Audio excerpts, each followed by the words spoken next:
Sugda na sa DSWD ang paghatag og tag 5,000 pesos nga ayuda sa mga sektor nga direktang apektado sa taas nga pagsaka sa presyo sa produktong petrolyo.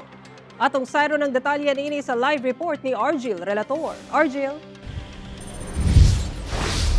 Sara karong March 17 Martes sa katakdang ihatag ang maong ayuda sa mga drivers sa PUV sa Metro Manila. Apan kanus abaka kini mahatagan sab ang mga PUV drivers gawas sa Metro Manila kana atong sayron.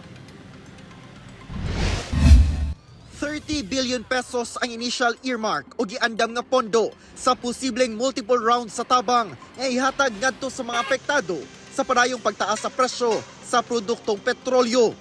Tag 5,000 pesos ang ihatag nga ayuda sa gobyerno ubos sa Assistance to Individuals in Crisis Situation o AIC sa DSWD.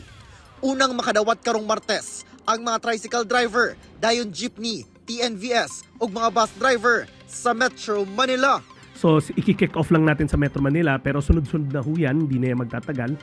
One after the other mangyayari ho yan. Total, ang DSWD naman, may nationwide offices kami who will do the simultaneous payouts. Apan makadawat basab og ayuda ang ordinary middle class Filipinos o kadtong mga nagsalig sa ilang kaugalingong motorsiklo o sakyanan nga ginagamit sa pangadlaw-adlaw nga transportasyon nga apektado sab.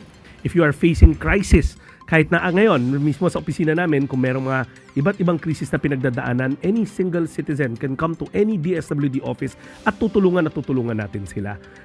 Sumala sa Malacanang, giplano sab ang dugang budget alang sa fuel subsidy program, alang sa mga kwalipikadong mag-uuma ug mananagat.